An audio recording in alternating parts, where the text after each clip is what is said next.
The snow fell in thick, silent curtains across Highway 89, turning the Montana landscape into something timeless, something forgotten. Ilara Vance's hands gripped the steering wheel of her aging Ford Explorer as the wipers fought a losing battle against the accumulation. The radio crackled with border security updates, something about increased patrols, something about unconfirmed activity, but she reached over and silenced it with a practiced flick of her wrist. In the sudden quiet, there was only the road, only the white. She was 29 years old, though her eyes carried decades more. 5'8", lean in the way that comes from discipline rather than deprivation, with dark brown hair pulled back in a simple ponytail, and pale green eyes that never stopped moving, never stopped cataloging, never stopped calculating angles and distances and threats that no longer existed. Except they always existed. That was the problem. In the passenger seat, a professional camera bag sat buckled in, expensive telephoto lenses visible through the unzipped top. Wildlife photographer, her business cards read. Ilara Vance, specializing in remote terrain and elusive subjects. It wasn't entirely a lie. She did photograph wildlife. She did work in remote terrain. But beneath the camera equipment, sewn into the bag's false bottom, with the kind of precision that spoke of old training and older habits, lay tools from another life entirely. A ballistics calculator. Range cards marked with elevation data she'd memorized but kept anyway. A Leupold rangefinder that had never been used for photography. And deeper still, wrapped in microfiber cloth, a scope that had once been mounted to a rifle that had spoken her will across distances most people couldn't comprehend. She'd told herself she was done with all of that, told herself for 5 years now. The road curved ahead, climbing into the foothills of the Glacier National Forest region. Phobe Sentinel sat another 40 minutes north, nestled in a valley near the Canadian border where the government maintained a watchful eye on smuggling routes and illegal crossings. A small installation, 27 soldiers, low priority in the grand scheme of American military infrastructure. Her husband commanded it, Captain James Vance, 39 years old, good man, dedicated officer. They'd been married 3 years, together for 4. He knew she'd served, knew she'd been a Marine, knew she'd seen combat in Afghanistan and had come home early, discharged with honors, and a chest full of medals she kept in a box she never opened. What he didn't know, what nobody knew except the handful of officers who'd signed her discharge papers and sworn themselves to secrecy, was who she'd really been over there. The windshield wipers thumped their steady rhythm. In her mind, unbidden, the snow became sand. Afghanistan, 2019, Helmand Province. The scope's reticle settled on a figure 840 meters distant. Male, military age, carrying an RPG-7 launcher. Behind him, 3 more fighters moving toward an irrigation ditch, where 2nd Platoon, Charlie Company, had taken cover after their Humvee hit an IED. Sergeant Ilara Vance, they called her Phantom then, for the way she appeared and disappeared, for the way death arrived from nowhere when she was watching, controlled her breathing. In, out, slow. The desert heat shimmered, creating mirage effects that could throw off even the most experienced shooter.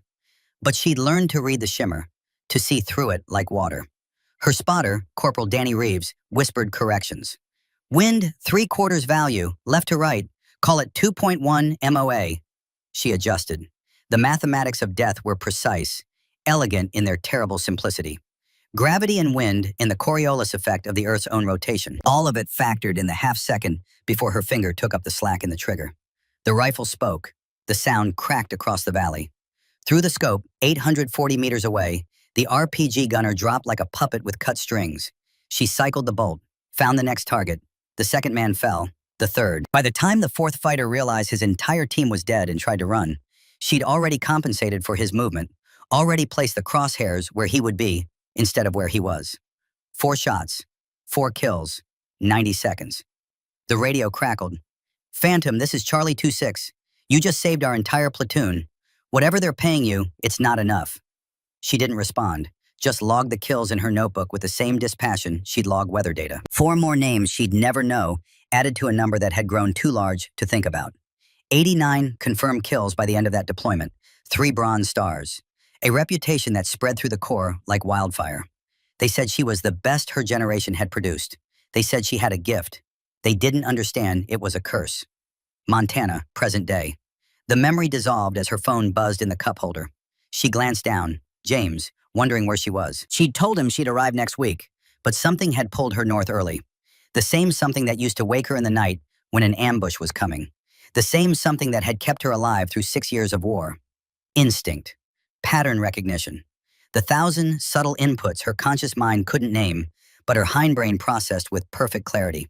She'd been monitoring weather patterns for the region. Standard stuff for a photographer planning a shoot, except she'd noticed something else in the data. Barometric pressure shifts that suggested activity.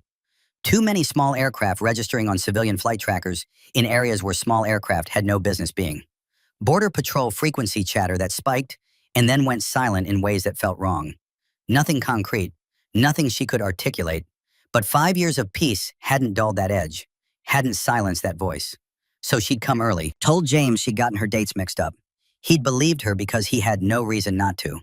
The guilt of that, the casual betrayal of a small lie wrapped around a larger truth, sat heavy in her chest. The Explorer crested a rise, an FOB Sentinel appeared below, a collection of prefabricated structures half buried in snow, chain-link fence marking the perimeter, guard towers at the corners manned by soldiers who looked cold and bored in equal measure. Not glamorous, not important, just another lonely outpost in the vast machinery of American defense. She pulled up to Gate 3 at 06:45 hours. The guard, a corporal whose name tape read Hayes, barely glanced at her identification before waving her through. Young kid, maybe 22, with red-rimmed eyes that spoke of overnight watch rotation and too much coffee. His attention was on his phone, not on her face, not on the vehicle. Sloppy. Understandable given the location and threat level, but sloppy. She signed the visitor log with cold, stiffened fingers, noting that her signature was the first entry in 3 days. No other visitors, no deliveries. The isolation of the place settled over her like a familiar weight. The corporal handed back her ID without really looking at her. Captain Vance is in the command trailer, ma'am. 3rd building past the fuel depot. She knew where it was. She'd studied satellite imagery of the base for 2 hours the night before, memorizing the layout with the same thoroughness she'd once applied to target areas. Old habits, impossible to break. The snow crunched under her boots as she walked the compound. Morning light turned everything pale blue and silver.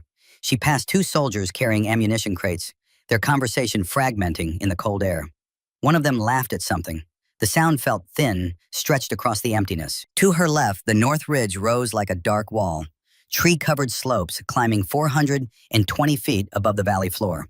Her eyes tracked up it automatically, noting sightlines, noting cover and concealment, noting the perfect positions a competent enemy would choose if they wanted overwatch on the entire installation.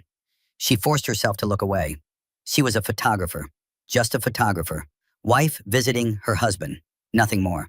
The command trailer sat exactly where the satellite images had shown it. She pulled open the door without knocking. Military wives had certain privileges, and found James bent over a radio set, adjusting frequency dials with the careful precision that had first attracted her to him. The way he approached problems, methodical, patient. He didn't hear her enter, focused entirely on coaxing clarity from static. She watched him for a moment, gray creeping into his dark hair, lines around his eyes that hadn't been there when they'd met. 41 years old, but looking 50 in this light. 3 tours before this posting. Too many years in places that wore men down to their essential elements. "That thing still giving you trouble?" she said. He turned and his face opened with surprise and then warmth, and then something complicated, joy mixed with concern. "Elle, I thought you weren't coming until next week." "Got my dates mixed up," she lied, the words smooth as glass. He crossed the small space and pulled her close, and she let herself sink into it for a moment. He smelled like instant coffee and cold metal, and the particular staleness of air that had been recycled through too many heaters. She breathed it in, memorizing it, the way she'd learned to memorize everything that might matter. "How long can you stay?" 2 days, maybe 3 if the roads hold. He pulled back, studying her face with an expression she recognized, the same one he got when his tactical situation didn't quite add up. "You look tired. 6-hour drive. You look worse than that." She unwound the gray scarf from around her neck, hand-knit, uneven stitches, a gift from her sister 3 Christmases ago, and draped it over a chair, changed the subject with practiced ease. "You look pretty rough yourself." He laughed, but it was true. Dark circles, stubble coming in with more gray than black. 3 tours before this had been hard.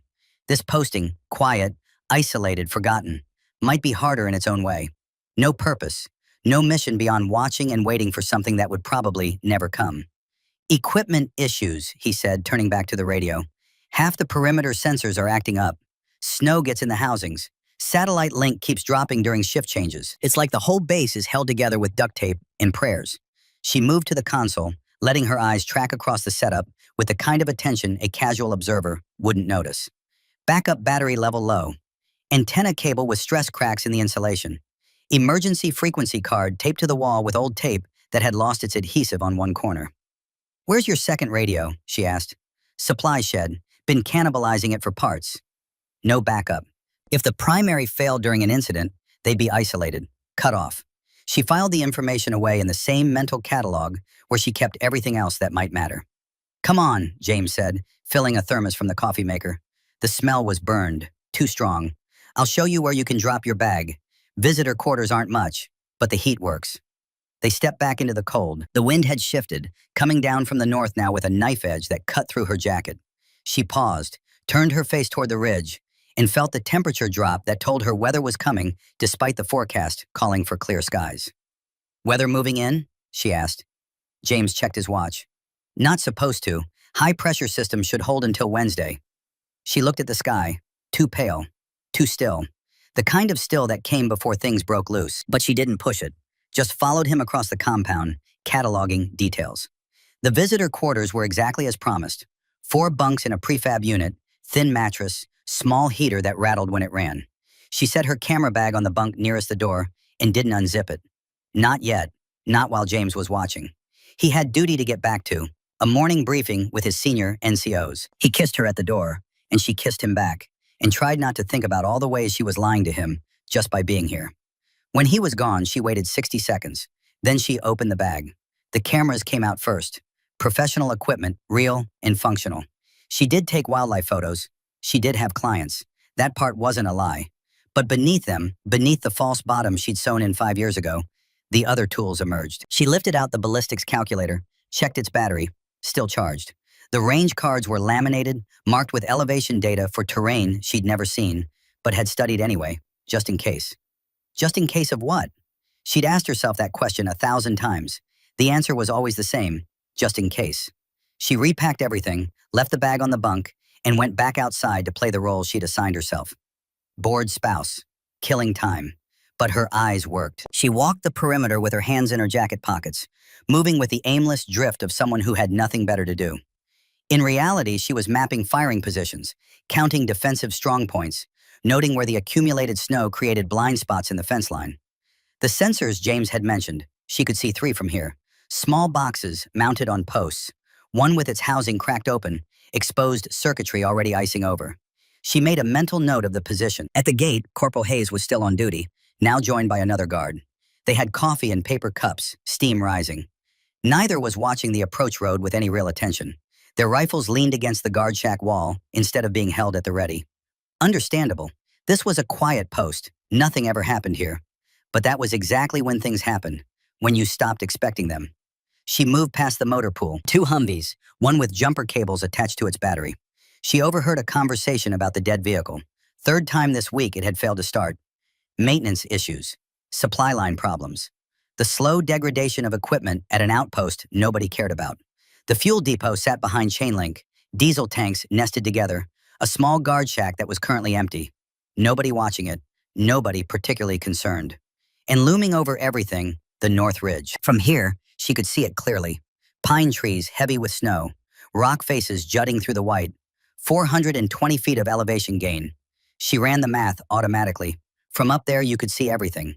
Every building, every fighting position, every vehicle. You could count heads, map movements, choose targets with the kind of leisure that made killing easy. The thought arrived cold and professional, sliding into her consciousness with the familiarity of old training. The way her mind still mapped terrain in terms of angles and exposures, kill zones in dead space, overwatch positions and withdrawal routes. She'd been out for 5 years, told herself she'd left it behind, but the circuitry remained, waiting. She found James again near the mess hall. He was talking to a sergeant, stocky build, name tape reading, Langford. Mid-30s, with a stance that spoke of combat experience and the particular wariness that never quite went away once you'd seen the things that produced it. 3rd time this week, Langford was saying. Either the motion sensors are glitching, or we've got deer walking the perimeter every night. Probably deer, James said. Reset the detection parameters anyway. Lower the threshold. Langford nodded, noticed Elle. His eyes did something interesting, a quick assessment, the kind a professional gives another professional, though he couldn't possibly know what he was seeing. "This is my wife," James said. "Elle, this is Sergeant Wyatt Langford. He runs security." They shook hands. Langford had a firm grip, calluses on his palm that spoke of rifle work. Infantry, she guessed. Combat veteran. Afghanistan, probably, given his age. His eyes held that same weight she saw in her own mirror. "How long you been here, Sergeant?" she asked. 4 months. Quiet posting. He glanced at James. "Mostly. Your husband keeps us busy with drills, though." "Someone has to," James said. After Langford left, Elle turned to her husband. "Motion sensors malfunctioning? All three?" "False alarms. Happens with snow accumulation. Branches falling. Wildlife." "All three sensors at once, though." James looked at her with that expression again, the one that said she was seeing patterns where there might not be any. "It's a harsh environment, Elle. Equipment fails." She nodded, said nothing, but her eyes went back to the North Ridge, and she thought about the way 3 sensors in 3 different positions would all fail at the same time, and about the kind of person who might sabotage perimeter security before an operation. The wind picked up, blowing snow in horizontal sheets across the compound. Her fingers were going numb, despite the gloves. James saw her shiver. "Come on, let's get inside. I'll give you the full tour after lunch." But Elle's attention had caught on something else. Near the command trailer, a soldier was struggling with a satellite dish, trying to realign it manually. The dish swiveled, searching for signal, finding nothing. "When did that start?" she asked. James followed her gaze. "About an hour ago. Atmospheric conditions, probably. It'll come back." "What's your backup communications?" "Radio net. We're tied into the regional frequency." "And if that fails?" "Run her to the relay station. 12 miles by road." 12 miles in this terrain, in this weather, with an enemy force in the area. That might as well be 100. But she didn't say that, just followed him inside, where it was warm and the coffee was burned and everything felt normal. It was 10:30 hours. 3 hours and 10 minutes until the world would change. The mess hall at lunch was half full. Elle sat with James, working through a sandwich that tasted like cardboard and salt. 6 other soldiers at scattered tables, the low murmur of conversation. Someone's small radio playing country music at barely audible volume. She was cataloging exits and counting personnel when the door opened and a man stepped in who changed everything. He was old. Not just older, genuinely old in a way you didn't often see on military installations. 70, at least, with a deeply lined face and iron gray hair cut military short. But he moved like a younger man, with economy and purpose. And when his eyes swept the room, they didn't just look. They assessed, cataloged, measured. Elle recognized that gaze because she saw it in her own mirror. The man got coffee, black, and turned to survey the room. His eyes found her and stopped. Held. Something passed between them in that moment. Recognition. Not of faces, but of kind. He crossed to their table. "Captain Vance," James stood. "Colonel Brennan. Didn't expect to see you today. Thought I'd run the morning rifle qualification. Keeps me busy." His attention shifted to Elle, extended a hand. "Thaddeus Brennan. Friends call me Flint. You must be the captain's wife." She shook his hand. Firm grip, calluses in specific places. Trigger finger, support hand, a shooter's hand. "Ilara. Elle. Pleasure." He didn't let go immediately. Instead, his thumb brushed across her palm in a way that felt deliberate, finding her own calluses, reading them like Braille. When he released her hand, his expression had shifted. Not much, just enough that she knew. He knew. "You staying long?" Brennan asked, his tone casual but his eyes sharp. "Few days. Good weather for photography, assuming that's what brings you up here." The question beneath the question hung in the air. "That's right," Elle said carefully. "Landscape work? Wildlife? Both, whatever presents itself." Brennan smiled, but it didn't reach his eyes. "I used to do some photography myself. Long-range work, telephoto lens. You need a very steady hand for that kind of thing, especially at distance." James was looking between them, confused by the sudden tension. "Colonel Brennan's a legend. Gulf War, one of the best marksmen of his generation." 183 confirmed, Brennan said, the number casual as a weather report. "Back when we kept count." His eyes never left Elle's face. "But I'm retired now. Just volunteer work, training the young ones, trying to pass along what I learned before I forget it all." Elle met his gaze steadily. "I'm sure they appreciate the wisdom." "Some do. Others think an old man couldn't possibly understand modern warfare." He took a sip of coffee. But the fundamentals don't change. Wind, distance, patience, the ability to control your breathing when everything in you wants to run. Sounds like you know what you're talking about. I had good teachers, and I've tried to be one myself when the opportunity presents. He set down his cup. Captain, if you don't mind, I'd like to borrow your wife for a moment. Show her the range facility, unless she's not interested in that sort of thing. James looked at Elle.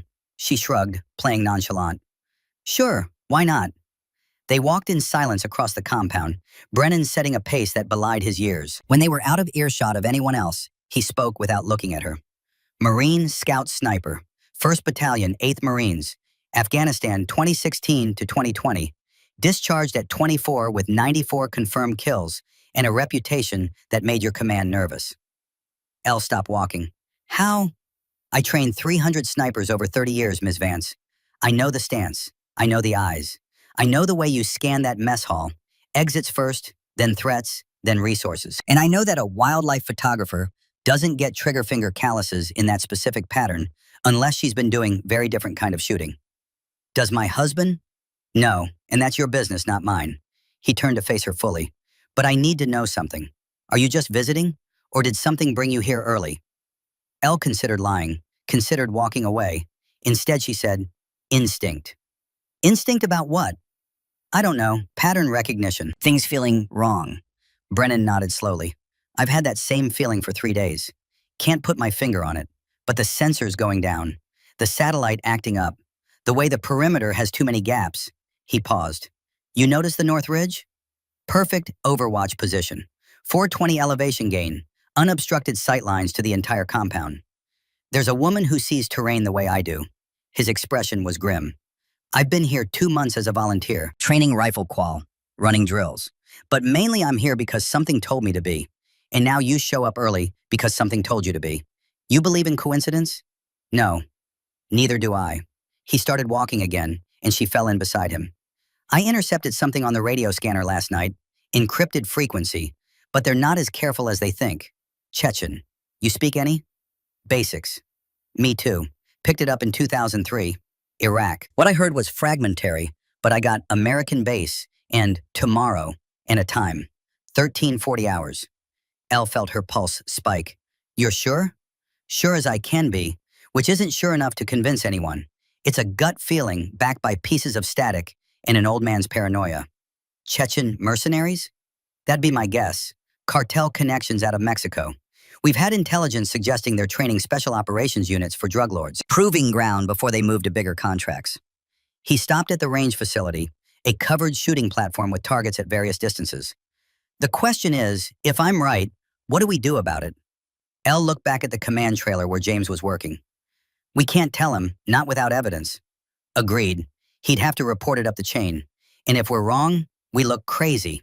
If we're right, but they abort because they detect our preparation. He let the thought hang. Then they come back when we're not ready. Exactly. Brennan pulled out a pack of gum, offered her a piece. She declined. He unwrapped one for himself, chewing slowly. So we prepare quietly, you and me, 2 old ghosts getting ready for something that might not come. And if it does, then we do what we were trained to do. He looked at her directly. I heard stories about Phantom, Marine sniper in Afghanistan, 8 kills in 4 minutes during an ambush. All headshots, 600 plus yards in low visibility. They said she was the best her generation produced. I'm retired. So am I, but we both know that doesn't mean shit when it matters. He gestured toward the North Ridge. If they come, and if they come from there, we'll need overwatch. South Ridge is lower but offers counterposition. 2 shooters in crossfire could break an assault before it develops. You're talking about defending this base. I'm talking about keeping 27 soldiers alive. His voice carried weight now. Authority. I'm 71 years old, Ms. Vance. I've lived a good life, done terrible things in service of causes I believed in. If my instinct is wrong, I waste a day. If it's right and I didn't prepare, I waste 27 lives. Elle felt something shifting in her chest. The wall she'd built between who she was and who she'd been. What do you need from me? I need to know you're still capable. 5 years is a long time out. I'm capable. Then prove it. He pointed to a target 600 yards distant. That's roughly the range to the high position on North Ridge. Show me you can still make it matter. Elle felt her pulse steady, felt the old calm settling over her. I don't have my gear. I do. He unlocked a storage locker, pulled out a rifle case. Inside was an M40A5, Gulf War-era weapon. Updated, maintained with the kind of care that spoke of love. My old friend hasn't been fired in anger since 2003, but she's zeroed and ready. Show me what Phantom can do. Elle took the rifle, felt its weight, muscle memory flooding back like water finding its level. She chambered around, settled into position, and found the target through the scope. 600 yards. Wind from the northwest, maybe 10 miles per hour. Temperature just above freezing.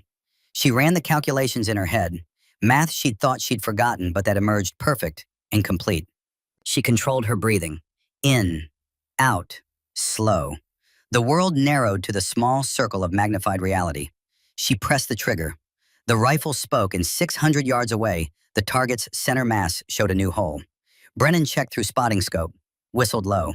Dead center. You haven't lost a damn thing. Elle safed the rifle, stood.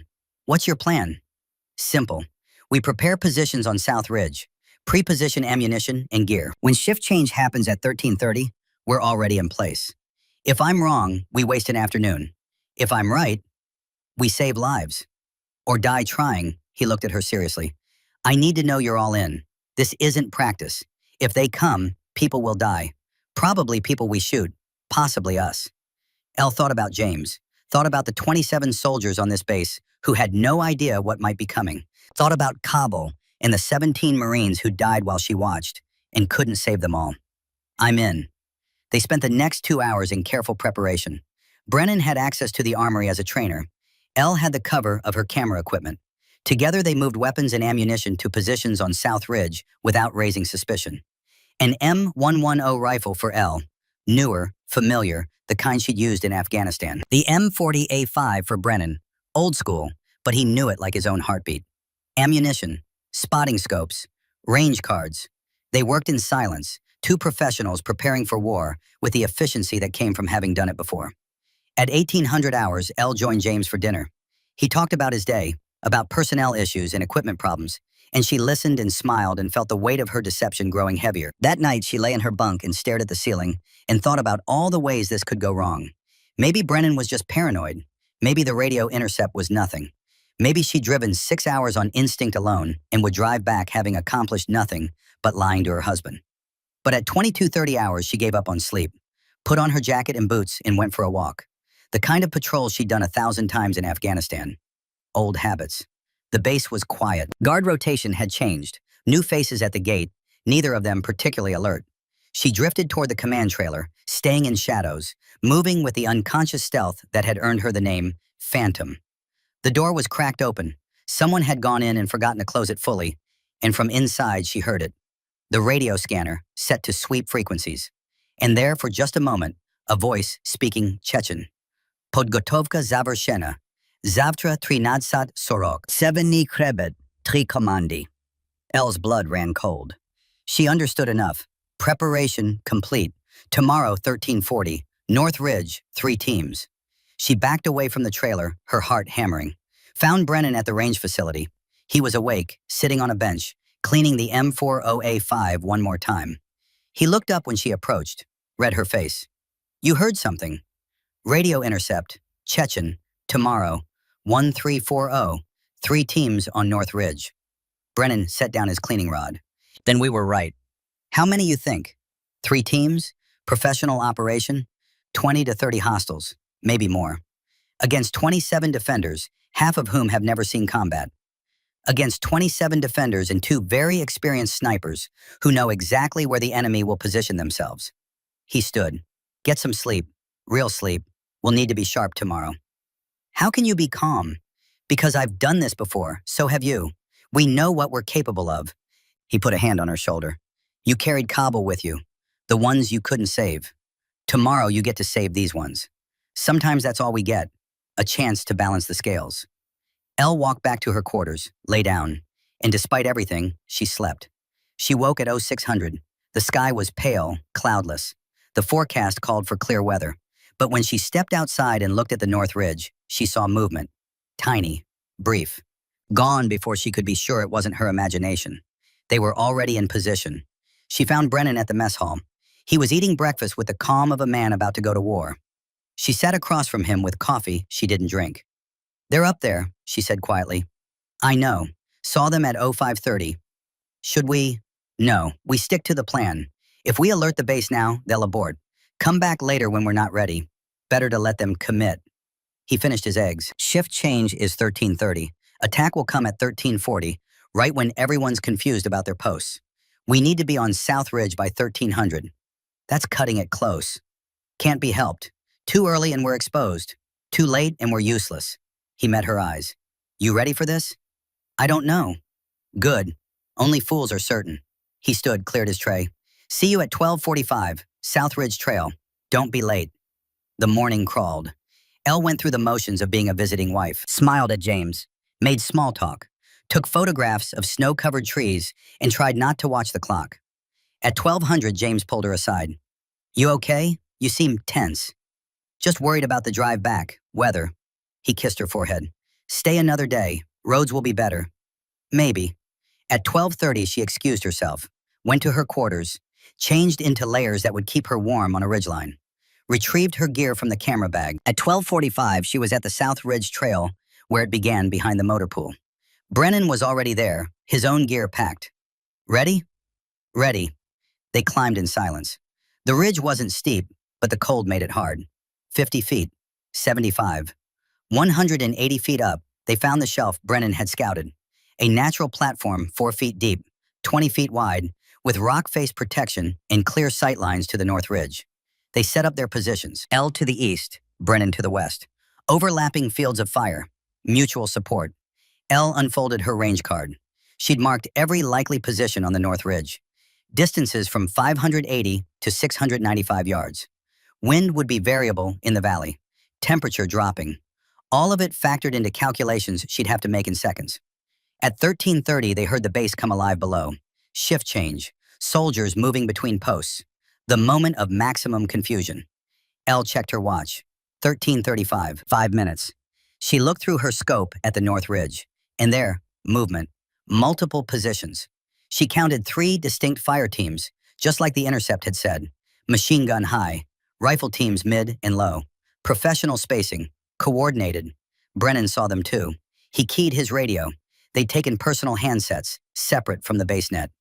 "I count 23 hostiles. 3 heavy weapons. This is real, Phantom." Elle felt her breathing steady, felt the transformation that happened when she looked through a scope. The world simplifying. Binary. Threat. Solution. "I see them, Flint." Elle put her crosshairs on the machine gunner, ranged him. 695 yards. High position. Perfect overwatch. If he got his weapon into action, he'd slaughter the base defenders. He was adjusting his tripod, setting up, professional, patient. 1,339, 30 seconds. Elle controlled her breathing, started her count, the old rhythm. In, out, 15 seconds. Her finger took up slack in the trigger. 10 seconds. The machine gunner settled behind his weapon. 5 seconds. Elle whispered, "I'm sorry I lied, James, but I'll save you." 3 seconds. 2, 1. The world exploded. The first mortar round hit the north fence line with a sound like the end of everything. Fire and snow and shrapnel and screaming. The compound erupted into chaos. Soldiers running, diving, reaching for weapons they'd set aside during shift change. And on the South Ridge, 180 feet above it all, Ilara Vance, Phantom, put her crosshair on a man who thought he was safe at 695 yards, and proved him wrong. The rifle spoke its single, terrible word. The machine gunner's head snapped back. Through the scope, Elle saw him slump forward over his weapon, the heavy barrel tilting skyward uselessly. 700 yards away. One shot, center mass. She worked the bolt, the brass casing ejected, tumbling through the cold air. A new round chambered with a metallic snap that she felt more than heard over the explosions below. Target acquired. Rifle team leader, mid-position on North Ridge, 640 yards. He was standing, trying to see what had happened to his machine gunner. Fatal mistake. Elle's crosshair found his chest. She accounted for wind, 12 miles per hour now, northwest, gusting, and squeezed. The rifle spoke again. The man dropped like gravity had suddenly doubled. Below her on the base, the chaos was total. Mortars walked across the compound in rhythmic destructions. The north fence was torn apart, Chain link and concrete posts scattered like children's toys. She could see bodies in the snow. 2 soldiers down and not moving. Another crawling, trailing blood, trying to reach cover. Sergeant Langford was behind a concrete barrier, firing blind into the tree line. Rounds sparked off rocks 600 yards short of any target. Wasting ammunition. Wasting time. James emerged from the command trailer at a sprint, rifle in hand. He dove behind cover as a mortar round hit 20 feet from where he'd been standing. Shrapnel peppered the trailer's metal skin. Elle forced herself to focus. Emotion was poison when you were behind a scope. She'd learned that in her first month in Afghanistan. You couldn't think about who you were shooting or who you were protecting. Only the math. Only the wind and distance and the gentle pressure required to send a piece of metal through space to intersect with flesh. She found her third target. A spotter moving between positions, trying to coordinate the assault. 580 yards, lower angle, crossing open ground between 2 rock formations. The calculations ran through her mind like water. Elevation adjustment, lead time for movement. The target was moving at approximately 4 miles per hour, angling left to right. She led him by 3 feet, held her breath, pressed. The bullet caught him between the shoulder blades. He pitched forward and didn't rise. 3 shots, 3 kills, 90 seconds of work. Brennan fired from his position, 30 feet to her west. The M40A5's deeper report echoed across the valley. Through her peripheral vision, she saw a mortar team on the North Ridge suddenly lose their loader. The man simply ceased to exist above the waist. The .308 round traveling at 2,800 feet per second, doing catastrophic things to human tissue. Her radio crackled. Brennan's voice, calm as if he were teaching a class. Phantom, count check. 3 confirmed. 2 here, they're noticing us now. As if on cue, incoming fire shifted. Rounds began impacting the South Ridge, though still far off target. The enemy knew general direction, but not specifics.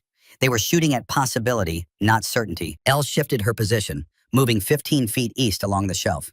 Never stay where you fired from. First rule of counter-sniper work. She settled into her new spot and glassed the North Ridge systematically. Left to right, high to low, looking for the threat she knew had to be there. And there. Movement in the dense tree line, 620 yards distant. A shape that didn't belong. She focused, and the shape resolved into a person in a ghillie suit, nearly invisible against the mixed snow and pine. Counter-sniper. Professional grade. Someone who knew what they were doing. Elle's pulse didn't spike. That was the thing people didn't understand about combat. Your heart rate actually slowed when you were properly trained. Breathing became deeper. Vision narrowed. Time stretched. She watched the counter-sniper through her scope, looking for pattern, looking for the tell that would let her predict movement. The counter-sniper fired. The crack of the rifle arrived a half second before the bullet hit rock 6 inches from where Elle's head had been a moment before. Stone chips exploded. One caught her cheek, drawing blood. She didn't flinch, just rolled smoothly to new cover, putting the boulder between herself and the threat. This changed things. Counter-snipers required different tactics. You couldn't just shoot them. They were waiting for you to expose yourself. The first person to make a mistake lost. Elle keyed her radio.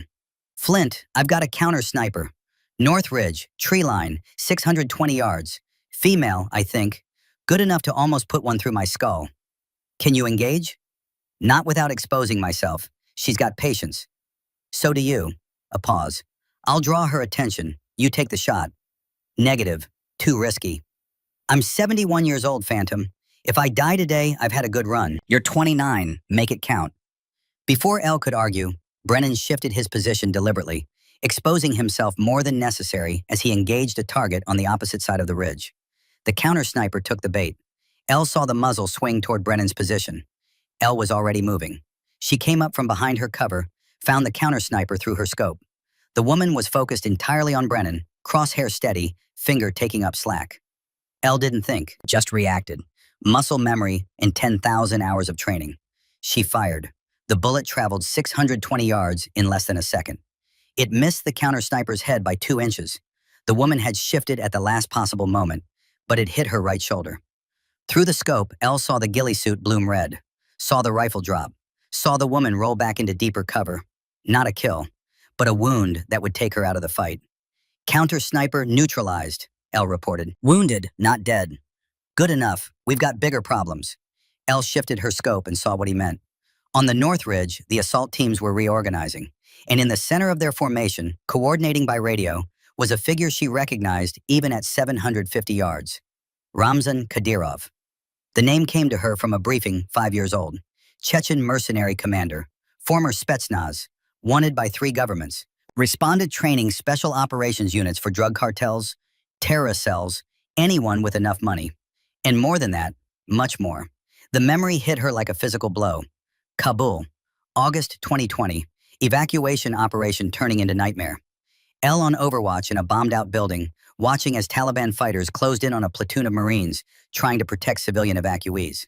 She'd seen the coordinator through her scope, seen him directing the ambush with hand signals, seen his face clearly enough to identify. Kadyrov. She'd had the shot. 680 yards, clear line, perfect conditions. She'd called it into command, requesting authorization to engage a high-value target. Denied. Too politically sensitive during evacuation. Risk of escalation. Stand down. She'd stood down, followed orders. And 20 minutes later, the ambush had triggered. 17 Marines dead, 42 wounded, including her spotter, Corporal Danny Reeves, who'd bled out in her arms while she tried to hold his intestines inside his body. The rage that filled her now was cold, pure, surgical. Kadyrov had haunted her dreams for 5 years, and now he was here, 750 yards away, talking on a radio, coordinating an assault on her husband's base. Her finger found the trigger. But before she could fire, her radio crackled. Not Brennan, James. All units, unknown sniper is engaging from South Ridge. I say again, friendly sniper, South Ridge. Hold your fire on that position. Someone get me eyes on who? Brennan cut in on the command frequency. Captain Vance, this is Colonel Brennan. Cease your wondering. You have 2 snipers providing overwatch, myself and your wife. Silence on the radio. Elle could imagine James's face, the shock, the confusion. Then his voice, tight and controlled. Colonel, my wife is not... Your wife is Phantom, Marine Scout Sniper. 94 confirmed kills over 6 years. She's been out for 5 years, but she hasn't lost a damn thing. Now stop talking and start pushing when we create openings. Another pause. Then quieter. Elle? She keyed her radio, eyes never leaving her scope, never leaving Kadyrov. I'm sorry I lied, but I'm saving you. We'll talk after, I promise. How many? 7 confirmed, working on 8. I love you. Now get your men organized in advance when I break their line. She released the transmit button, focused entirely on Kadyrov. He was moving now, recognizing that the assault was failing, moving toward a fallback position. She tracked him through her scope. 750 yards, wind increasing, 15 miles per hour, gusting to 18. Temperature dropping, her calculations adjusted automatically. But Kadyrov wasn't alone. She saw now what she'd missed before. 4-man kill team moving with him. Tactical spacing, professional movement. They were bypassing the main defensive line, using the chaos as cover. Moving toward the command trailer, moving toward James. Her blood went cold. This wasn't random. This was targeted. Kadyrov had somehow known she'd be here, known James was her husband. This entire assault was designed to draw her out, and the kill team was his insurance policy. Kill her husband, break her, then finish the job. Elle's hand tightened on her rifle. She had a choice. Engage Kadyrov at long range, 750 yards, moving target, low percentage shot, or engage the kill team before they reached James. The team was closer. 520 to 550 yards, higher success probability. But if she took them, Kadyrov would escape. Again, 5 years of nightmares, 5 years of carrying 17 dead Marines, 5 years of what if. She heard Danny Reeves's voice in her head, not a memory, just the voice of her conscience wearing a dead man's words. Mission first, Ghost, always mission first. She shifted her scope to the kill team. The breacher was at the command post door, placing a shaped charge. James was inside, coordinating defense, completely unaware. 30 seconds and that door would explode inward with enough force to kill everyone in the confined space. Elle found the breacher in her scope, 520 yards. Kneeling, focused on his work. Stationary target, she fired. The breacher's head snapped back. The shaped charge fell from his hands, unexploded. His body toppled sideways into the snow. The kill team's leader turned, trying to understand what had happened. Elle was already working the bolt, already finding him. 540 yards. He was moving now, combat reflexes taking over, but moving predictably, toward cover that wasn't there. She led him by 2 feet. Fired. He went down hard. The third member of the team, the grenadier, had his arm cocked back, preparing to throw into the command post window. Elle saw the grenade, saw the pin already pulled, saw James through the window, his back turned. 505 yards. Moving target. High value. Extreme time pressure. She didn't breathe. Didn't think. Just shot. The bullet hit the grenadier mid-throw.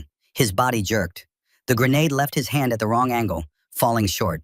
It hit the ground beside him and detonated. The explosion caught him and the 4th team member who'd been using him for cover.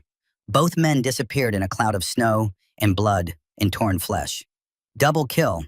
Elle's count was now at 11 confirmed. Inside the command post, James ran to the window, looked out at the 4 dead men surrounding his position, looked up at Southridge.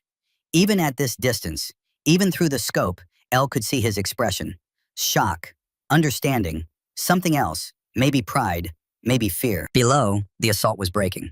Without Kadyrov's coordination, without their heavy weapons, without the element of surprise, the mercenary force was losing cohesion. They'd expected an easy target, expected to overrun the base in 15 minutes. Instead, they'd lost half their team in 8 minutes to 2 snipers they couldn't locate. Langford was rallying the defenders now, pushing forward with controlled aggression. Young Corporal Hayes, his leg bandaged from earlier shrapnel, was firing from behind a barrier with accuracy born of desperation and adrenaline. Dr. Caldwell was dragging wounded to cover, working under fire without hesitation. They were holding. More than holding, they were winning. But Kadyrov was still alive, still moving. Elle tracked him through her scope as he fell back toward the extraction point on the far side of North Ridge. He'd almost reached the tree line, almost reached safety. 780 yards now, moving at combat speed, wind gusting to 18 miles per hour. Difficult angle through scattered cover. This was the shot that had been 5 years in the making. Elle's breathing slowed, her heartbeat steadied. Everything else fell away. The explosions, the gunfire, the shouting. There was only the scope, only the target, only the math. She ran the calculations. Bullet drop at 780 yards in these conditions. Wind drift, the movement speed of a man running for his life. The fact that he was moving through gaps in cover, visible only in brief windows. She needed 3 seconds, maybe 4, a clean line of sight, and luck. She watched his pattern. He was moving tactically, using cover well, but there was a gap ahead, 20 feet of open ground between 2 rock formations. He'd have to cross it at speed. She pre-positioned her crosshair, not where he was, where he would be in 4 seconds. She controlled her breathing. In, out, slow and deep. She saw him reach the edge of the rock formation, saw him prepare to move. Time slowed, the world reduced to mathematical certainty. Wind speed, bullet velocity, the arc of trajectory through cold air. Kadyrov broke from cover. Elle's crosshair led him by 6 feet, accounting for movement, accounting for wind, accounting for every variable that separated life from death at 3/4 of a mile. She pressed the trigger. The rifle recoiled. The bullet left the barrel at 2,800 feet per second. It crossed 780 yards in less than a second, fighting wind and gravity and the rotation of the earth itself. Through the scope, Elle saw Kadyrov stumble, saw him fall, saw him try to rise and fail. She worked the bolt, put the crosshair on him again, ready for confirmation shot. But he wasn't moving, just lying in the snow, a dark stain spreading beneath him. Elle's radio crackled, Brennan's voice. Phantom, confirmed target. She zoomed her scope to maximum magnification. Saw Kadyrov's face, saw the wound in his chest, saw his eyes staring at nothing. Target confirmed. Kadyrov is down. Hostile forces retreating. Count? Elle ran through her mental tally. 12 confirmed. Jesus Christ. Brennan's voice held something like awe. In how long? Elle checked her watch. 15 minutes had passed since the first mortar hit. 15 minutes, maybe 18. 18 minutes, 12 kills, average range over 600 yards, under suppressive fire. A pause. That's the best shooting I've ever seen, and I've seen a lot of shooting. Elle saved her rifle. Her hands were shaking now, adrenaline crashing as the immediate threat passed. She looked down at the base, saw the defenders securing the perimeter, saw medics working on the wounded, saw James standing outside the command post, looking up at Southridge, looking at her. She keyed her radio. Flint, I'm coming down. Copy, I'll meet you at the base. Got some explaining to do. Elle began the climb down. Her legs felt weak. Her hands wouldn't stop trembling. She'd done it. Saved the base. Saved James. Saved 25 people who would have died if she hadn't been here. And killed 12 human beings in 18 minutes. She told herself 5 years ago that she was done. That Phantom was dead. That Ilara Vance was just a photographer who wanted a normal life. But Phantom had never died. She'd just been sleeping. Waiting. And now she was awake again. And Elle didn't know if she could put her back to sleep. She reached the bottom of the ridge. Soldiers were staring at her. Some with awe. Some with something that looked like fear. She still had her rifle.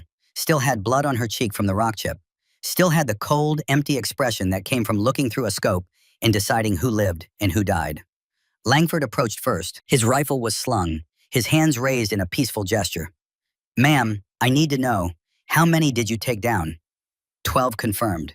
He shook his head slowly. 12. In 15 minutes. From where? How far?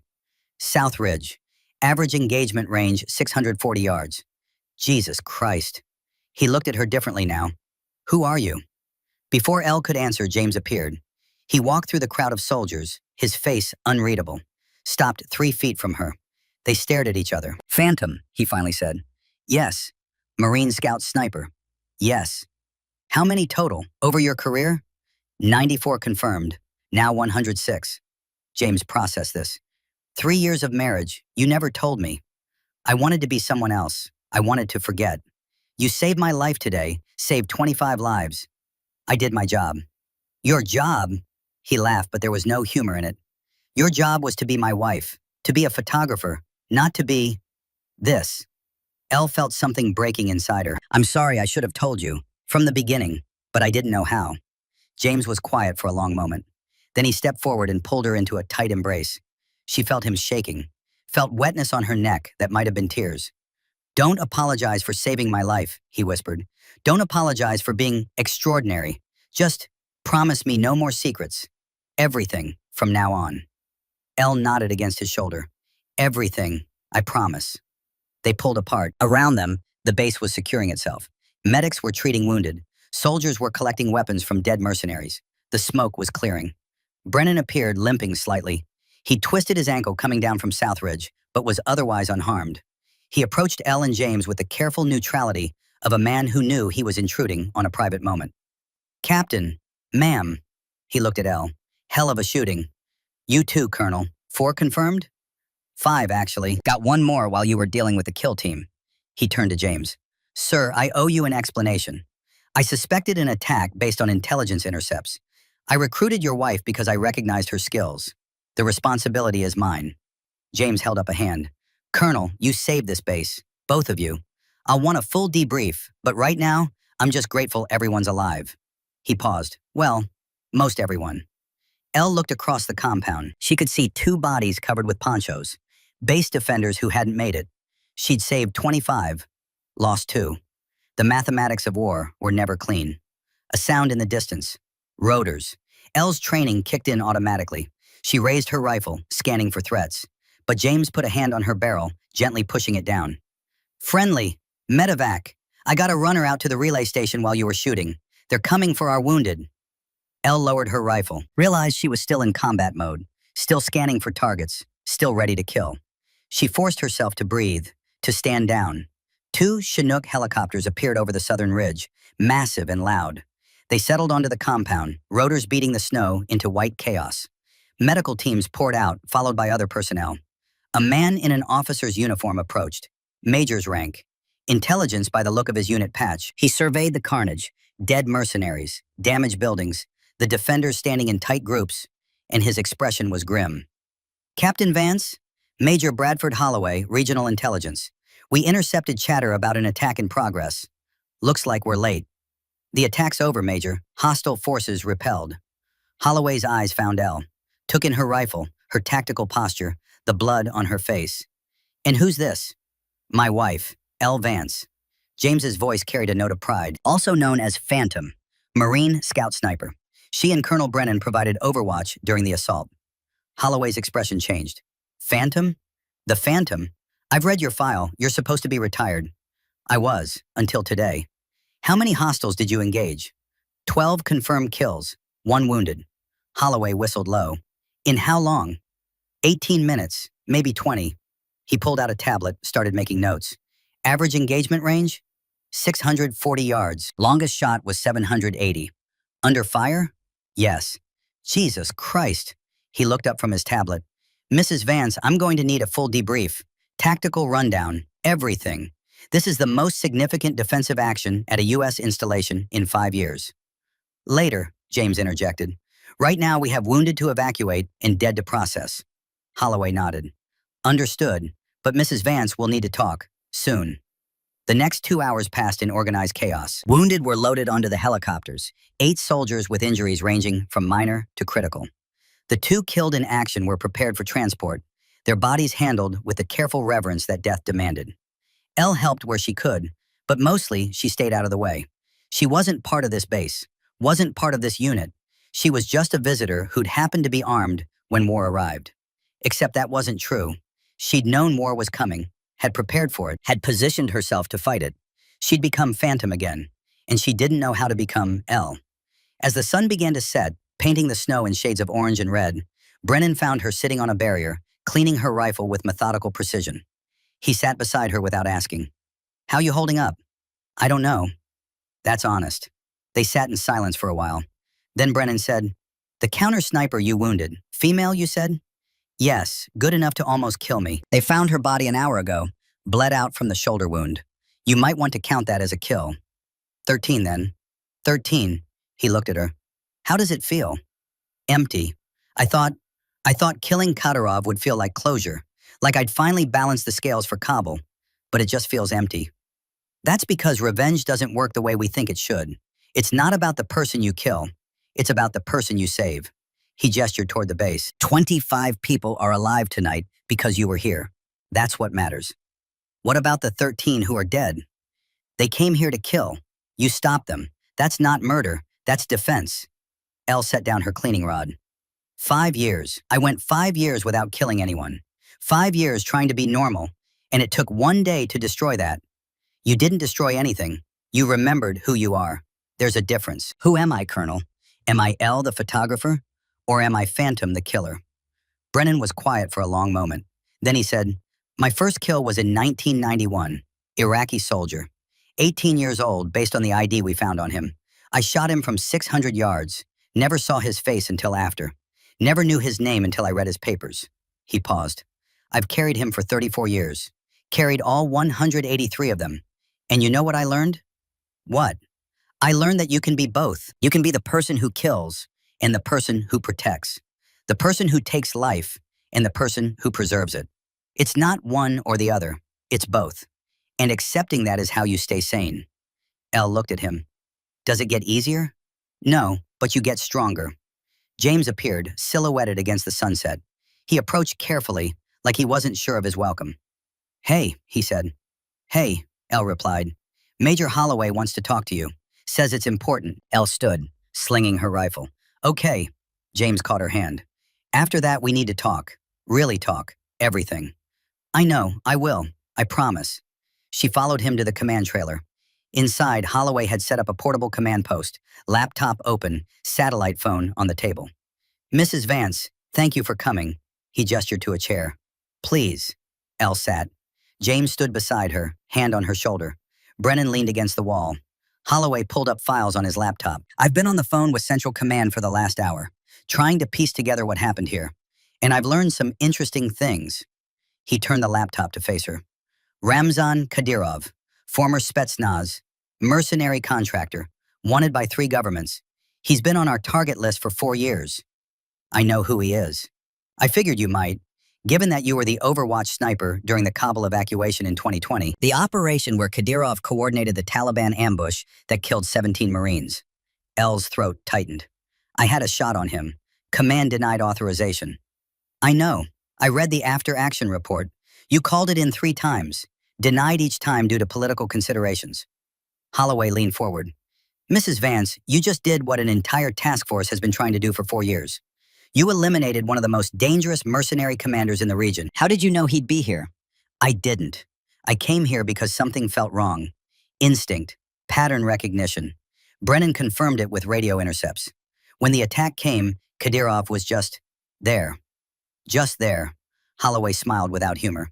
780-yard shot, moving target, variable wind. That's not luck, that's skill.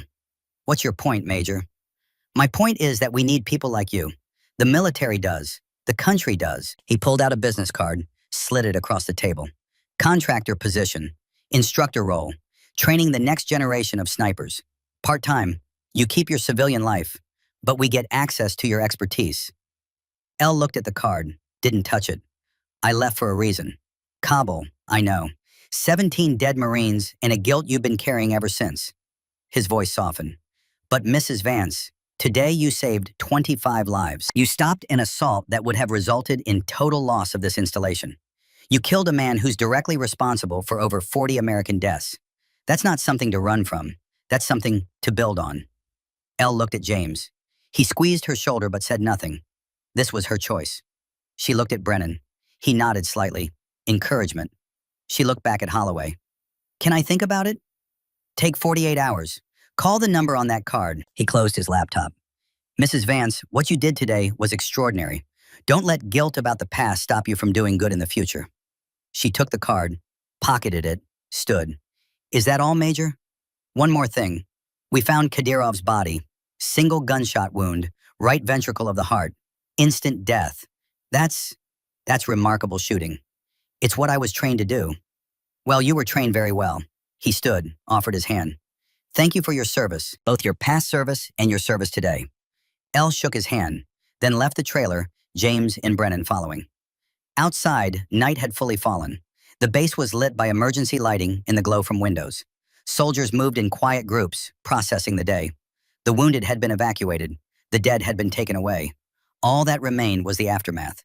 Elle walked to the perimeter fence, looked out at the north ridge where 12 men had died by her hand, 13, counting the counter-sniper. James came up beside her, didn't speak, just stood with her. Finally, Elle said, I see their faces, every single one. The 94 from before, the 13 from today. I see all of them. Does it help to talk about it? I don't know. I've never tried. She turned to him. I'm sorry I lied to you. For 3 years. I'm sorry I wasn't honest about who I was. Why weren't you? Because I wanted to be someone else, someone normal, someone who didn't carry a body count. She looked at her hands. But that's not who I am. I tried to pretend for 5 years, and it took one day to prove I was lying to myself. James took her hands in his.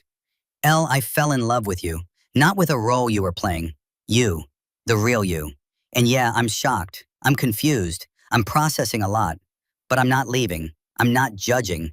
I'm just trying to understand. What if you can't love this version of me, the one who kills people? You didn't kill people today. You stopped people from killing us.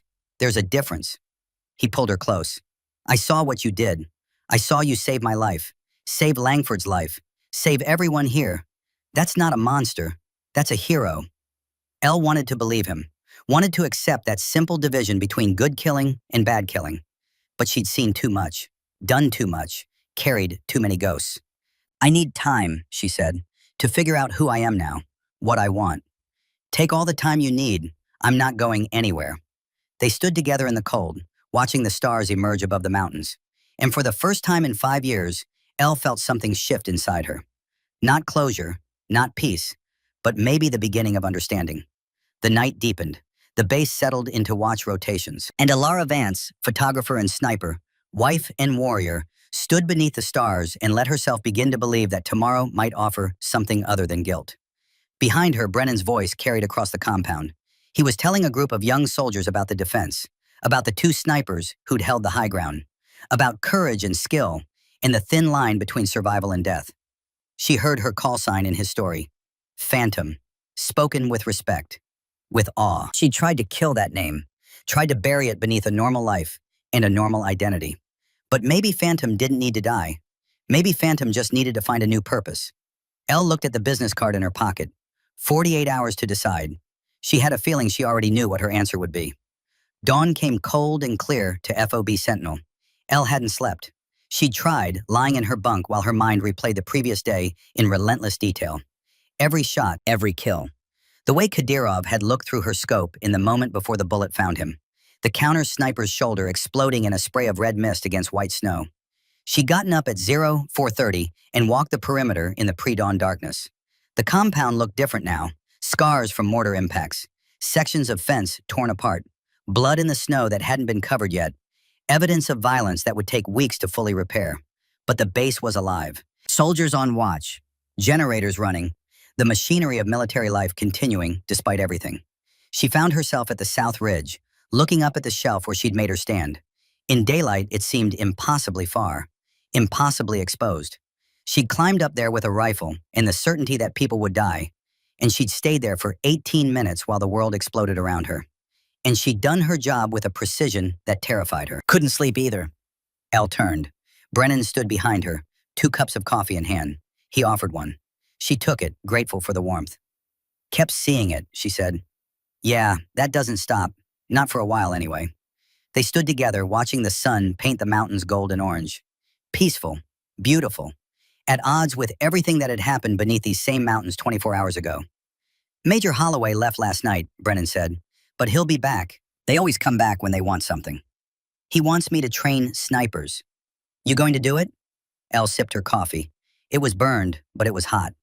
I don't know. Part of me wants to run, get in my car and drive and never look back. Pretend yesterday didn't happen. And the other part?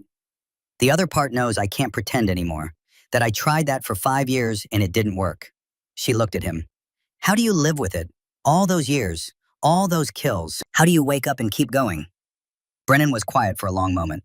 Then he said, you want the honest answer or the easy one? Honest. The honest answer is you don't live with it. You carry it. Every single day. Every single kill. They're with you when you wake up, when you eat breakfast, when you try to sleep at night. The weight never gets lighter. You just get stronger at carrying it. That's supposed to make me feel better? No, it's supposed to make you understand what you're signing up for if you come back. He finished his coffee. But here's the thing they don't tell you in the motivational speeches. The weight has meaning. Those 13 people you killed yesterday, they were coming here to murder everyone on this base. Your husband, me, every young soldier who'd never seen combat. We'd all be dead if not for you. So that makes it okay? It makes it necessary. And necessary isn't the same as okay, but it's something you can build a life on. He looked at her directly. You're 29 years old, Elle. You've got 50, 60 years ahead of you. You can spend them running from what you are, or you can spend them using what you are to do good. That's the choice. There's no third option where you forget and move on. That's not real. Elle knew he was right, had known it since the moment she'd picked up that rifle yesterday. The pretending was over. The question now was what came next. I should check on James, she said. He's in the command trailer. Been there since 0300, preparing reports. Brennan smiled slightly. He's processing. Give him time. This is a lot for a man to learn about his wife. Elle walked back across the compound. Soldiers nodded to her as she passed, some with respect, some with something that looked like fear. Word had spread about what she'd done, about who she was. She found James exactly where Brennan said he'd be, hunched over a laptop, typing reports with the methodical intensity of a man trying to make sense of chaos through documentation. He looked up when she entered. His eyes were red from lack of sleep and stress. Hey, she sat across from him. You should rest. Can't. Need to get these reports filed before the investigation team arrives. He gestured at the screen. I'm trying to explain how my civilian wife happened to be the primary defensive asset during a coordinated military assault. It's not an easy story to tell. What are you saying? The truth. That you're former Marine scout sniper. That Colonel Brennan identified you and recruited you when he suspected an attack.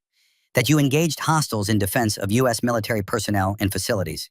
That your actions directly resulted in saving 25 lives. Are you in trouble? For not knowing? James laughed, but it was hollow. Probably. I'm the commanding officer. I should have known my wife was a legendary sniper. The fact that I didn't know makes me look either incompetent or complicit. He rubbed his face.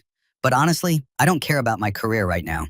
I care about understanding how I spent 3 years married to someone and never knew this about them. Elle felt the guilt settle deeper. I'm sorry. Stop apologizing. His voice was sharper than he intended. He caught himself, softened. I'm not angry at you. I'm angry at the situation. I'm processing. This is me processing. What do you need from me? I need to understand why. Why you hid it, why you left the Marines. What happened that made you walk away from something you were so clearly gifted at? Elle took a breath. This was the conversation she'd been avoiding for 5 years. the one she'd promised herself she'd never have. But she owed him truth now, had promised him everything. Kabul, she said, August 2020, evacuation operation. And she told him everything. The Overwatch position in a bombed-out building, the platoon of Marines protecting civilian evacuees, the Taliban fighters closing in, and at their center, coordinating the ambush, Ramzan Kadyrov. She told him about calling in the shot, about command denying authorization 3 times, political considerations, risk of escalation, stand down. She told him about standing down, following orders, watching through her scope as the ambush developed and knowing with absolute certainty that people were about to die because she'd been ordered not to prevent it. She told him about the aftermath. 17 Marines dead, 42 wounded. Her spotter, Corporal Danny Reeves, dying in her arms. The way his blood had been so warm against the cold Afghan night. The way he'd tried to speak but couldn't because his lungs were filling with fluid. She told him about the discharge, the medals she'd earned and immediately boxed away. The way she'd driven straight from Camp Pendleton to San Diego and found a bar and drunk until she couldn't see straight, and then drunk more.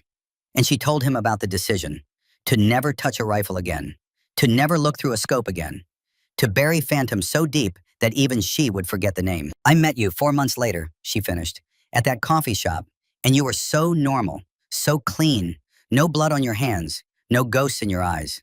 I fell in love with your normalcy, with the idea that I could be normal too if I just tried hard enough. James was quiet for a long time. Then he said, "You've been carrying that for 5 years, alone." "Yes. And yesterday when you killed Kadyrov, was that revenge?" Elle thought about it, really thought. "I don't know. Maybe at first, I saw him, and all I could think about was Danny bleeding out. About the 17 who died. About finally getting the justice I'd been denied." She paused. "But when I took the shot, it wasn't about revenge. It was about stopping him from hurting anyone else. About making sure what happened in Kabul didn't happen here." "Does it feel like closure?" "No. It feels like I traded one set of ghosts for another. Now I've got 13 more faces to add to my collection." James closed his laptop, came around the desk, sat beside her and took her hand. "Elle, I don't have the right words. I don't know how to process this. But I know one thing. You saved my life. You saved everyone here. And whatever guilt you're carrying from Kabul, from yesterday, from all of it, you don't have to carry it alone anymore." Elle felt tears coming and didn't fight them. Let them fall. James pulled her close and she cried into his shoulder for the first time in 5 years. Cried for Danny Reeves, for the 17 Marines, for the 13 mercenaries, for the girl she'd been before she learned to kill, and the woman she'd become after. When the tears finally stopped, she felt emptied out, hollowed, but also lighter somehow, as if speaking the truth had released pressure she hadn't known she was carrying. "What happens now?" she asked. "Now? Now you decide what you want. The offer from Holloway, your photography, us, everything. But whatever you decide, I'm with you. Even if I decide to go back, to train snipers?" James was quiet. Then, "I won't lie, the idea terrifies me. The idea of you going back into that world. But I also saw what you can do, the lives you can save. So if that's what you choose, I'll support it. Just promise me you'll come home." "I promise." A knock on the door interrupted them.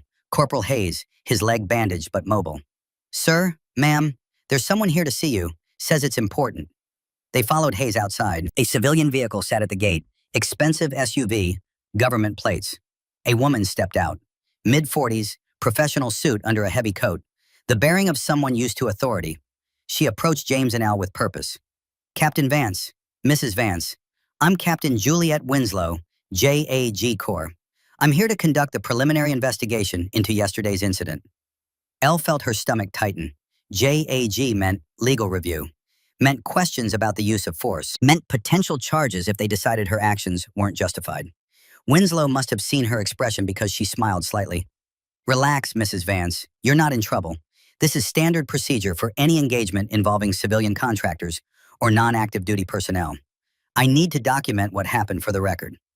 They spent the next 3 hours in detailed debrief. Winslow was thorough, asking about every shot, every decision, every moment from the time Elle first suspected an attack to the moment Kadyrov fell. Elle walked her through it clinically. The radio intercepts, the preparation with Brennan, the climb to South Ridge, the 18 minutes of sustained combat, 13 confirmed kills at ranges from 505 to 780 yards. Winslow took notes, occasionally asking for clarification. When L described the shot that killed Kadyrov, Winslow looked up. 780 yards. Moving target. Variable wind conditions. You're certain of the range? I ranged him immediately before engagement. 780 yards, plus or minus 5. And you made that shot on the first attempt? Yes. Winslow made a note. Mrs. Vance, I've reviewed hundreds of engagement reports. That shot, under those conditions, is extraordinary. I need you to understand that for the record. It was necessary. He was escaping. He would have regrouped and attacked again. I'm not questioning the necessity. I'm documenting the skill level involved. She closed her notebook. Mrs. Vance, from a legal standpoint, your actions yesterday fall clearly under defense of U.S. military personnel and facilities. You responded to an active assault by hostile forces. Every engagement was justified. You're not facing any charges. Elle felt relief wash over her. Thank you. Don't thank me. You did everything right. Textbook defensive engagement. Winslow stood. However, I do need to inform you that your actions yesterday have drawn attention at very high levels. DOD is aware. State Department is aware. You killed Ramzan Kadyrov, and that's going to have ramifications. What kind of ramifications? The diplomatic kind. Kadyrov had connections, contracts, people who are going to want to know who killed him and why. You'll have protection, of course, but your life just got more complicated. After Winslow left, Elle found herself back at the South Ridge.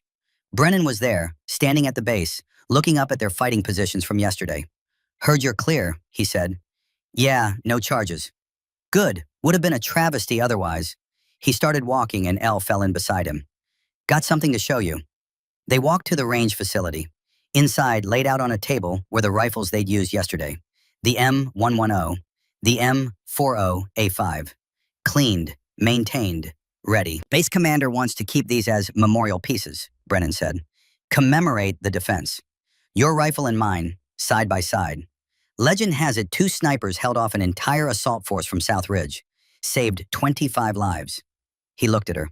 They want to make this official, part of base history. Elle touched the M110, felt its familiar weight. I tried to forget this, tried to pretend I wasn't a person who used these. And how'd that work out? Not well, because you can't run from talent, can't run from calling, can only run from yourself. He picked up the M40A5. I'm 71 years old. I've been running for 20 years, telling myself I was retired, done. But I kept volunteering, kept training, kept maintaining this rifle even though I swore I'd never fired again. You know why? Why? Because it's who I am. I'm Flint Brennan. I'm a sniper. I can pretend to be a retiree or a volunteer or a has-been, but when it matters, I'm the man with the rifle who stands between good people and bad people. That's my identity, and you've got the same one, whether you want it or not. Elle knew he was right, had known since yesterday, maybe had known for all 5 years but couldn't admit it. Holloway offered me a position, she said. Contractor, instructor, training the next generation. You going to take it? I think so. Yeah, Brennan smiled.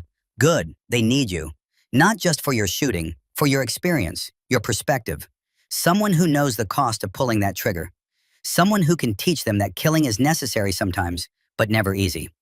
What about you? You coming back too? Hell, I never left. I'll keep doing what I'm doing. Volunteer work, training. Maybe we'll cross paths. Phantom and Flint, teaching kids how to stay alive and keep others alive. He set down the M40A5. Just promise me something. What? Promise me you won't carry the guilt alone anymore. You've got people now. Your husband, me, others who understand. Use us. Talk about it. Don't lock it away like I did for 20 years. I promise. They walked back to the compound together. The day was warming, snow melting in patches, revealing the brown earth beneath. Signs of winter ending, signs of new growth coming. Elle found James at the command post, now mostly rebuilt. He was on a satellite phone, his expression serious. He saw her, held up a finger. 1 minute. She waited, heard fragments of his conversation. Yes, sir. Understood. I'll inform her. Thank you, sir. He hung up, looked at Elle with an expression she couldn't read. That was Colonel Mitchum, Regional Command. What did he want? You, specifically you. They want a full tactical briefing. They want to understand how 2 snipers held off a company-strength assault. They want to know if it's replicable, trainable. When? 2 days, Fort Lewis. You'll be flown up, full debrief, then they want to discuss the contractor position in detail. He paused. They're not just offering you a job, they're offering you a program. Advanced sniper training. You'd be designing curriculum, selecting candidates, running the entire operation. Felt the weight of it. Not just going back, leading, shaping the future of an entire specialty. That's a lot. It's recognition of what you are, what you can do. James came closer. I know it's fast. I know you need time, but they want an answer soon. What do you think I should do? I think you should do what makes you feel whole. If that's photography and quiet life with me, I'm happy. If it's training snipers and saving lives, I'm happy. I just want you to be you, whoever that is. Looked out the window at the compound, at the soldiers moving through their duties, at the South Ridge where she'd made her stand, at the place where Phantom had come back to life. I need to see something first, she said. She drove alone to the local hospital where the wounded had been taken. Found Dr. Caldwell in a private room, arm in a sling from shrapnel wound, but alive and working.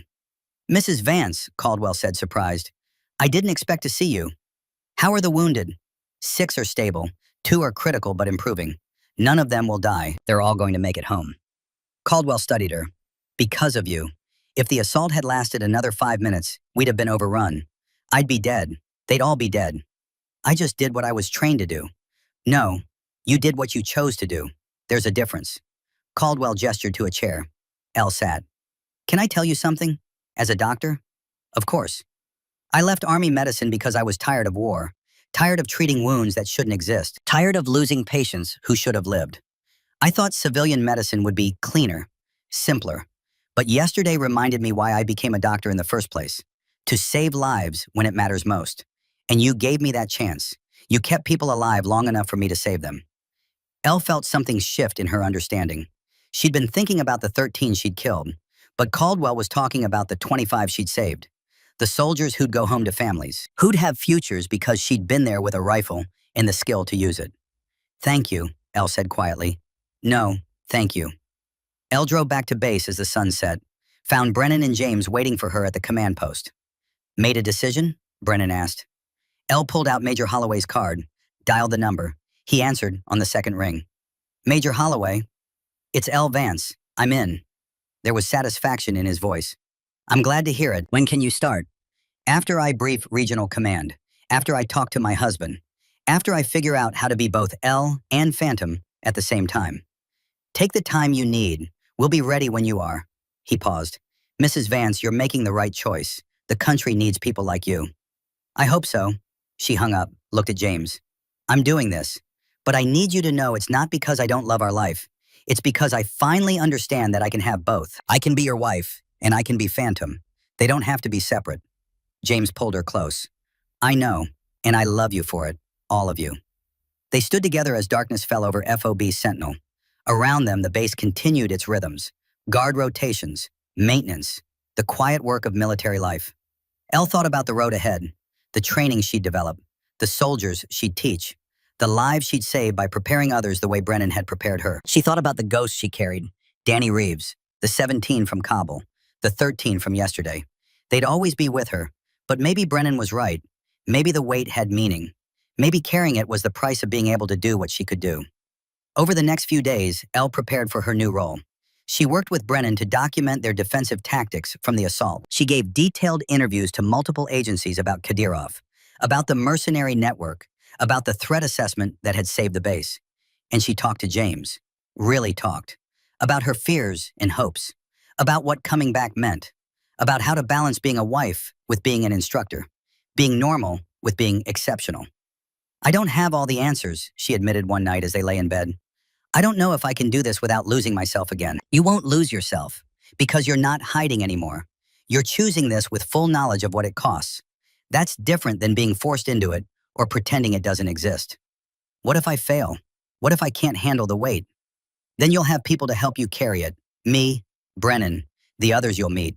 You're not alone anymore, That's the biggest change. The day came for her briefing at Fort Lewis. James drove her to the airfield, where a military helicopter waited. Brennan was there to see her off. Nervous? The old colonel asked. Terrified. Good. Means you care. He handed her a small box. Open it later, after your briefing. Elle hugged him. Thank you. For everything. For recognizing me. For trusting me. For showing me I didn't have to run. You showed yourself, kid. I just pointed out what was already there. He stepped back. Now go teach them what Phantom knows. And make sure they understand it's not just about the shooting. It's about the choosing, the carrying, the living with it after. Elle boarded the helicopter. As it lifted off, she looked down at FOB Sentinel, growing smaller below. The South Ridge where she'd made her stand. The compound where 25 people lived because she'd remembered who she was. The briefing at Fort Lewis was intense. 3 hours of questions from senior officers, detailed tactical analysis, review of her shooting logs from Afghanistan and from the assault, discussion of training methodologies. When it was over, the commanding general, a 3-star named Rourke, sat back and studied her. Mrs. Vance, I've read a lot of after-action reports. Yours is exceptional. Not just for the results, but for the clarity of thought under extreme pressure. You made complex calculations at extended range, under fire, and achieved near-perfect accuracy. That's not just skill, that's mastery. Thank you, sir. I understand you've agreed to the contractor position. I want you to know we're giving you significant latitude. You'll design the program from the ground up. Select your own candidates. Set your own standards. We trust your judgment. I appreciate that, sir. One question, though. Why now? You've been out for 5 years. What changed? Elle thought about it. I tried to leave Phantom behind. Tried to be someone else. But FOB Sentinel taught me that Phantom isn't something I do. It's something I am. And I can either run from it or I can use it to do good. I'm choosing the latter. Rourke nodded. That's the answer I was hoping for. Welcome back, Phantom. That evening, alone in her quarters, Elle opened Brennan's box. Inside was a patch, custom made. It showed a ghost in profile, holding a rifle, with text below, Phantom, and beneath that in smaller letters, they never see it coming. There was a note, too, in Brennan's careful handwriting. Elle, you asked me how I live with the weight. Here's what I should have said. I live with it by giving it purpose. Every young soldier I train is a life I might save. Every skill I pass on is a chance for someone else to make it home. The kills I carry aren't just burden, they're lessons. And teaching those lessons is how I find peace. You'll find your own way, but know this.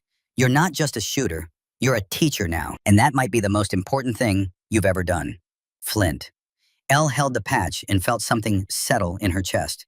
Not peace, not yet, but purpose, direction. A path forward that didn't require her to deny who she was or what she could do. She called James. Hey, how'd it go? Good, really good. They're giving me full control of the program. I start in 3 weeks. How do you feel? Scared, excited, hopeful. She paused. I think I'm going to be okay. I think we're going to be okay. I know we are. She could hear the smile in his voice. Come home. We'll figure out the details together. I love you. Love you too. Both versions. Elle flew back the next morning. James met her at the airfield, and they drove back to their house off base. A small place they'd bought 2 years ago, with a view of the mountains and a dark room Elle had built for her photography. She stood in the dark room, looking at the prints hanging to dry. Wildlife shots, landscape work, beautiful images of a peaceful world. James came up behind her. You going to keep doing this? The photography? Yeah, it's part of who I am too. I'm not just Phantom. I'm Elle who takes pictures and makes terrible coffee and can't parallel park to save her life. She turned to face him. I'm all of it, and I'm learning that's okay. Over the following weeks, Elle prepared for her new role.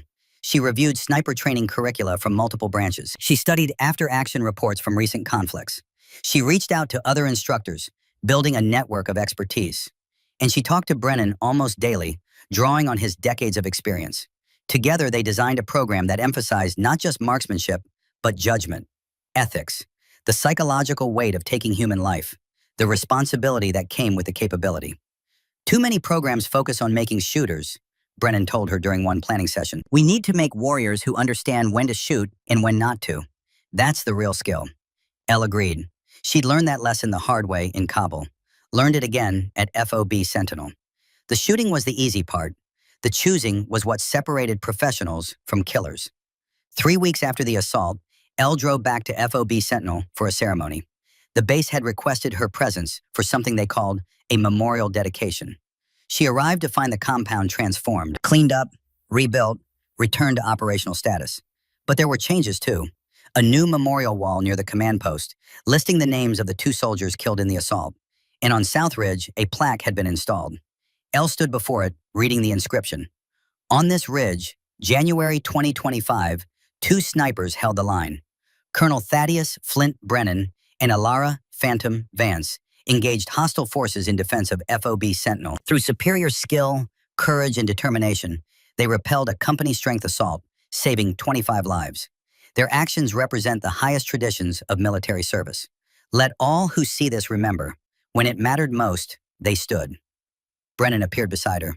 They wanted to use our real names. I told them you might prefer just the call sign, but they insisted. It's okay, I'm not hiding anymore. The ceremony was simple.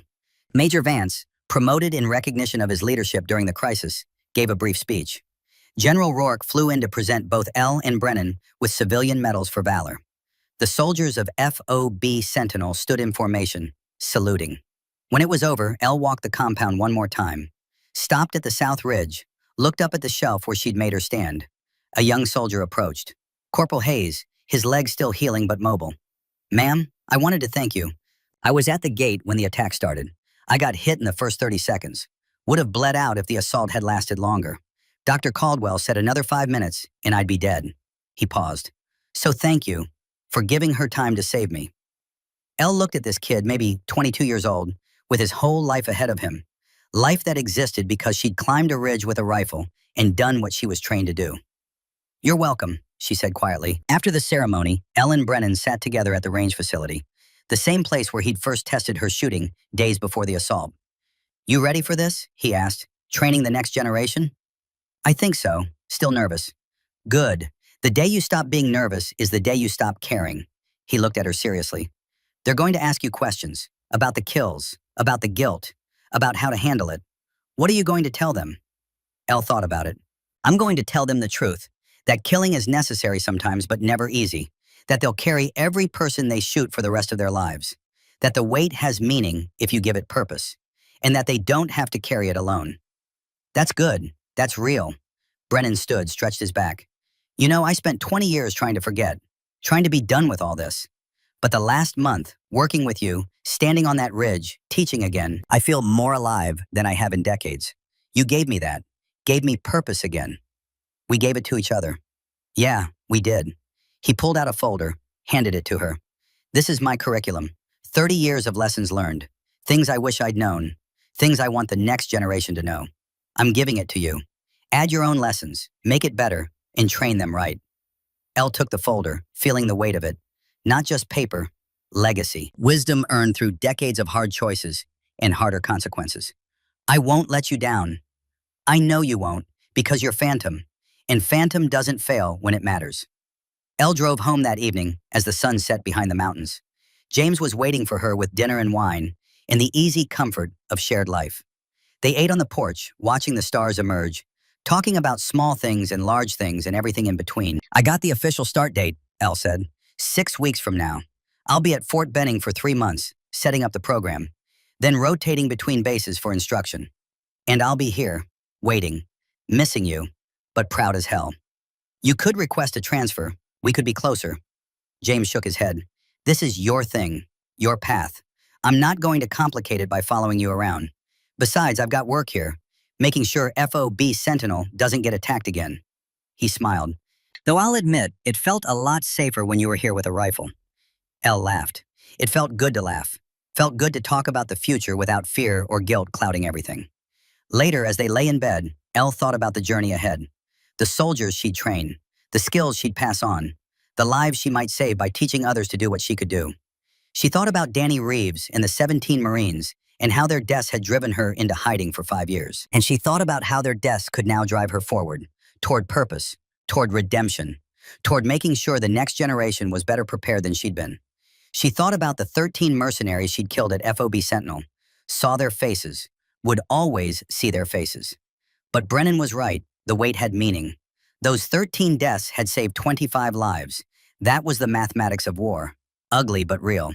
And she thought about Phantom, the call sign she'd tried to bury, the identity she'd run from, the part of herself she'd denied. She pulled the patch Brennan had given her from her nightstand drawer, looked at the ghost holding the rifle, the words beneath, they never see it coming. She pinned the patch to her jacket hanging on the chair. Tomorrow she'd start preparing lessons, Start designing training scenarios. Start building a program that would shape snipers who understood not just how to shoot, but why to shoot and when not to shoot. She'd build it on the foundation Brennan had given her, on the lessons she'd learned in Afghanistan and Kabul and FOB Sentinel, on the understanding that killing was sometimes necessary, but always costly and never glorious. She'd build it for Danny Reeves and the 17 Marines who died because she hadn't been allowed to stop the threat. She'd build it for the 25 soldiers who lived because she had stopped the threat. She'd build it for every young sniper who'd follow in her footsteps. James stirred beside her, half asleep. "You okay?" "Yeah, I'm good. Just thinking about the future." "Good future or scary future?" "Both, but mostly good." He pulled her closer. "That's all we can ask for." Elle closed her eyes, and for the first time in 5 years, she slept without nightmares. The ghosts were still there. They'd always be there, but they felt different now. Not haunting, guiding. 6 weeks later, Elle stood in a classroom at Fort Benning that smelled of gun oil and fresh paint. Her first class. 15 young Marines watched her with curiosity and skepticism. A civilian contractor, female, barely older than some of them. She pinned the phantom patch to the board behind her, the ghost holding a rifle. They never see it coming. "My name is Elara Vance," she said. Saw Danny Reeves, saw Corporal Hayes, saw every young soldier who'd asked her that question in different ways. "You carry it," she said simply. "Every face, every decision. But you also carry the ones you saved. And you don't carry it alone." She pulled up the first slide, South Ridge, FOB Sentinel, tactical diagram. "Let me tell you about a day in Montana. About 25 people who lived because 2 snipers stood on a ridge. And about what that cost." The students leaned forward. She closed the laptop and looked at the patch on her jacket. Phantom, L, both. She'd spent 5 years trying to choose, trying to be one or the other. But the truth was simpler. She was both. The woman who made terrible coffee and the warrior who made impossible shots. The wife who loved her husband and the instructor who shaped the next generation. She could be all of it. Outside, the Georgia night was warm and humid, nothing like Montana's snow. But somewhere, perhaps on a ridge she'd never seen, the next crisis was brewing. The next impossible situation where someone would need to stand. And when that moment came, there would be a sniper ready. Trained by Phantom, carrying the lessons she'd learned in blood and grief and hard-won wisdom. The weight would pass to them, but they wouldn't carry it alone, because Phantom had taught them better. Elle stood and walked to the window, looked out at Fort Benning's lights. Somewhere in those buildings, 15 young snipers were studying range cards and ballistics tables, preparing for tomorrow's lesson, preparing to become ghosts. And Elle Vance, photographer, wife, warrior, teacher, felt something she hadn't felt in 5 years. Peace. Not because the ghosts were gone, but because they finally had purpose. She turned off the light and lay down to sleep. Tomorrow would bring wind calculations and ethical scenarios and 1,000 questions she'd have to answer. But tonight, she was just Elle, just herself, complete and whole. The last thought before sleep. They never see it coming, but when it matters, we're always there. Always.